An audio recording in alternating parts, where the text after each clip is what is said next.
आगे बढ़ते हैं। सलमान खुर्शीद की अपनी किताब में हिंदुत्व से जुड़ी ऐसी बातें लिखने पर बीजेपी भड़क चुकी है और किताब में लिखी उनकी बातों पर तंज कसा। हमारे साथ केंद्रीय मंत्री मुख्तार अब्बास नकवी साहब, सलमान खुर्शीद जो कांग्रेस के नेता हैं, उन्होंने एक किताब लेकर आए हैं। उन्होंने कहा कि अब हिंदुत्व ऐसा हो गया है जैसे जिहादी इस्लामी संगठन और आईएसआई। जो लोग कांग्रेस की पाठशाला में पढ़ाई करते हैं और पढ़ाई करके पढ़े हैं, वो ऐसा अज्ञानी लोग हैं जो कि सेकुलर कम्युनल टिफिन में सेकुलर टमाटर डाल करके और अपने आप को बहुत बड़ा सेकुलरिज्म का सूरमा साबित करने की कोशिश करते हैं। जिन्हें हिंदुत्व का भी ज्ञान नहीं, हिंदुत्व के बारे में जानकारी नहीं, संघ के बारे में जानकारी नहीं, वही लोग जो है वो उसको कभी आतंकवाद से जोड़ देंगे, कभी तालिबान से जोड़ देंगे। ये बेवकूफ़ी से भरी बात है। अपनी पार्टी के भी कुछ लोगों पर वो तंज कस रहे हैं। वो कह रहे हैं कि ऐसे कुछ लोग पार्टी में जिन्हें मलाल है कि अब कांग्रेस अल्पसंख्यकों के लिए काम करती है और जनेऊधारी शब्द कर। देखो क्या है, अल्पसंख्यकों के लिए ना काम किया है, ना बहुसंख्यकों के लिए किया है, ना देश के लिए किया है। कांग्रेस ने अगर किसी के लिए काम किया है तो अपने कुनबे के लिए किया है। और कांग्रेस पार्टी कुनबे की सियासत और जो उनके परिवार की विरासत में सिमटी हुई पार्टी है। और इसके साथ ही बीजेपी नेता जफर इस्लाम, कपिल मिश्रा और मध्य प्रदेश के मंत्री नरोत्तम मिश्रा ने भी सलमान खुर्शीद पर जमकर हमला बोला और उन पर ओछी राजनीति करने का सीधे तौर पर आरोप लगाया। जब कोई राजनेता, उसकी हैसियत उसकी पार्टी में ही खत्म हो जाती है, तो अपने को सक्रिय करने के लिए इस तरह के ओछी राजनीति करने की कोशिश करते हैं। सलमान खुर्शीद साहब ने जो तरह का मिसाल दिया है, उन्हें अच्छे से मालूम है कि इस मिसाल में ना तो कोई दम है और ना तो कोई सच्चाई। हाँ, ये है अपने पार्टी के लीडरशिप के सामने हो सकता है कि थोड़ा सुरखरू बन जाए, जो उनका असली मकसद है। हकीकत उनको ही मालूम है, हकीकत देशवासियों को ही मालूम है। हिंदुत्व की तुलना कट्टर इस्लामिक जिहादियों से करने की बेशर्म कोशिश। मैं सलमान खुर्शीद से केवल ये पूछना चाहता हूं कि क्यों ये साबित करने में लगे हो कि तुम सारे हामिद अंसारी होते हो। पूरे विश्व में कहीं पर भी अपनी कमर में बम बांध के बेगुनाह लोगों को हिंदू मार रहे हैं क्या? या ये जीप में, मोटरसाइकिलों में गन लेके, राइफल लेके ये जो गोली मार दी जाती है, आईडी कार्ड चेक करके हत्याएं कर दी जाती हैं पूरी दुनिया में, और आज से नहीं सैकड़ों सालों से। किस धर्म के नाम पर हो रहा है? हिंदू धर्म के नाम पर हो रहा है क्या? लेकिन सलमान खुर्शीद जैसे लोग, जिनको हिंदू मेजॉरिटी राष्ट्र में इतना सम्मान मिला, इज्जत मिली, उनके मन में इस प्रकार का जहर भरा हुआ है। अब सलमान खुर्शीद जी से और उम्मीद क्या करोगे आप? जैसे पीड़ा आपने कमलनाथ जी की बताई, वो पीड़ा उनकी भी है। कांग्रेस अब अस्ताचल की ओर है।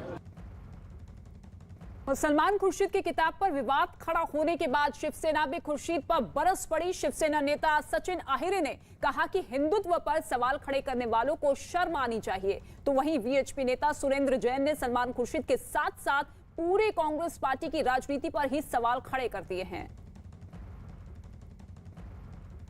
क्योंकि मैंने किताब पढ़ी नहीं, इसके बारे में मुझे टिप्पणी करना उचित नहीं है। लेकिन कोई भी व्यक्ति, इस देश का अगर नागरिक, अगर हिंदुत्व के ऊपर अगर कोई उंगली उठाता है तो मुझे लगता है उनको अपने आप में भी शर्म होनी जरूरी है। क्योंकि सवाल ऐसा उठता है कि कोई भी अगर भावना और कोई भी एक अगर धर्म की अगर प्रोत्साहन करता है तो उसको अगर उस तरह से तुलना करना, तो मुझे लगता है फिर हर धर्म के और हर प्रांत के बारे में ये बात हो सकती है। मेरा ऐसा कहना है वैयक्तिक स्तर के ऊपर कि ये टिप्पणी अगर उन्होंने नहीं की होती तो ये उचित होता।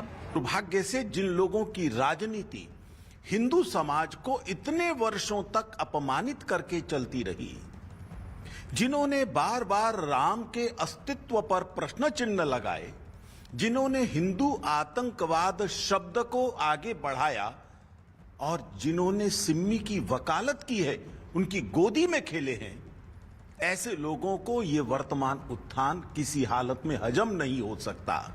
और इसीलिए इन लोगों ने जब अपनी राजनीति का अंत होते हुए देखा इस तुष्टीकरण की, तब उनको स्वीकार नहीं हो रहा।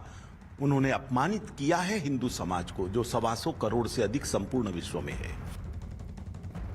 और विवाद बढ़ने के बाद सलमान खुर्शीद ने न्यूज 18 से खास बातचीत की। सलमान खुर्शीद ने कहा कि उन्होंने आईएसआईएस और बोको हरम को हिंदू धर्म से नहीं बल्कि आज के हिंदुत्व से जोड़ा है। हमारे साथ सलमान खुर्शीद साहब हैं। सलमान खुर्शीद साहब, जो बातें आपने लिखी हैं, एक बात जो आपकी है उसको लेकर बीजेपी ने बहुत सवाल खड़े कर दिए। आप यहाँ बैठे थे, कितनी प्रतिक्रिया आई इसमें, इस बात को लेकर के हिंदुत्व को आईएस से और बोको हराम से जो आपने जोड़ा? किससे जोड़ूं? वो मुझे बता दें किससे जोड़ूं। मैंने हिंदुइज्म को नहीं जोड़ा, हिंदुत्व को जोड़ा है। हिंदुइज्म को नहीं जोड़ा। हिंदुइज्म का मुझे सम्मान है और मैंने ये कहा है कि हिंदुइज्म और इस्लाम एक साथ जुड़े इस मुल्क में। उन्होंने उस पर कुछ नहीं कहा। हिंदुत्व पे वो कह रहे हैं, वो ये कहें हम बहुत अच्छे हैं, हिंदुत्व बड़ा अच्छा है, किसी को कष्ट नहीं देता, किसी को तंग नहीं करता। वो लोग तो बहुत खराब लोग हैं, क्यों नहीं बोलते हैं ऐसा? आपने अपनी भी पार्टी कुछ नेताओं पर सवाल उठाया जो सॉफ्ट हिंदुत्व की बात करते हैं, वो जो ये कहते हैं कि पार्टी की छवि प्रो मुस्लिम या अगेंस्ट हिंदू हो गई। मुझे ऐसे किसी व्यक्ति से कोई कुछ लेना देना नहीं है। जो आप दिखाते हैं, मैंने उस बारे में लिखा है। मुझे अपने नेतृत्व पर बड़ा गर्व है कि मेरा नेतृत्व जो है ऐसे नहीं सोचता है।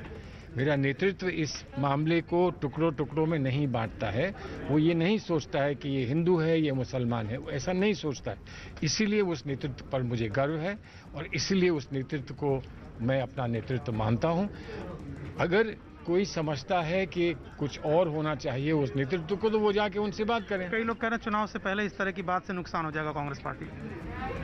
तो जमीन में हमको गाड़ दो, कब्रिस्तान में जाके चुनाव करें, शमशान में जाके चुनाव करें। वहाँ सब लोग एक साथ होते हैं, कोई किसी से कुछ नहीं कहता। किसी की बुराई भी होती है तो वो माफ़ कर देते हैं। ऐसा नहीं होता।